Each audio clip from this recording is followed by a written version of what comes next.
اسلام آباد میں press conference کرتے ہوئے وزیر مملکت برائے ریونیو اور چیئرمین ایف بی آر شبر زیدی نے کہا کہ 21 جون 2019 سے ایف بی آر نے online profile website کا اجرا کر دیا، جس کے تحت 5 کروڑ 30 لاکھ افراد کے bank accounts, property, utility bills اور غیر ملکی دوروں کی تفصیلات شامل ہیں۔ وزیر مملکت ریونیو حماد اظہر کا کہنا تھا کہ اس ڈیٹا کی بنیاد پر نوٹس بھی جاری کیے جا سکیں گے۔ ڈیٹا کو ساتھ کے ساتھ ہم مزید ایڈ کرتے رہیں گے، یہ ڈیٹا رچ ہوتا رہے گا تاکہ ہمیں ایک 360 ڈگری اینگل جو ہے وہ ٹیکس پیئر کی پروفائل کے اوپر ملے۔ یہ ڈیٹا ہم جب کسی کی اسیسمنٹ کر رہے ہوئیں گے تو استعمال ہوئے گا بھی اور ہو سکتا بھی ہے۔ چیئرمین ایف بی آر شبر زیدی نے کہا کہ نادرا کی مدد سے تمام شہریوں کی معاشی سرگرمیوں کا ڈیٹا حاصل کیا گیا ہے۔ کوئی بھی شخص اپنا ذاتی شناختی کارڈ اور موبائل فون نمبر کی بنیاد پر ویب سائٹ پر ڈیٹا انٹری کر سکے گا اور اپنی معلومات حاصل کر سکے گا۔ کسی کی ذاتی معلومات کوئی دوسرا شخص حاصل نہیں کر سکے گا۔ چیئرمین ایف بی آر نے کہا کہ آن لائن پروفائل سسٹم میں سیکیورٹی فیچرز کا بھی خیال رکھا گیا ہے۔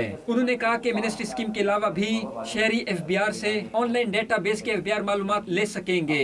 ایف بی آر کا 5 لاکھ روپے سے زیادہ کے اکاؤنٹ ہولڈرز کو خط لکھنے سے کوئی تعلق نہیں۔ بینکوں نے اپنے کسٹمر کو 5 لاکھ کے سے افواہ والے بے نامی اکاؤنٹ کے لیے لیٹر لکھنے کی اب اجازت دی ہے، وہ بینکوں نے کیا ہے، ہمارا سے کوئی تعلق نہیں ہے، it is customer and the banker. Chairman F B R نے کہا کہ پاکستان نئے دور میں داخل ہو رہا ہے۔ دستیاب ڈیٹا کے علاوہ اضافی معلومات کی بنیاد پر ٹیکس اسیسمنٹ کی جائے گی۔ کیمرہ مین بلال خان کے ساتھ طاہر شیرانی، ڈان نیوز، اسلام آباد۔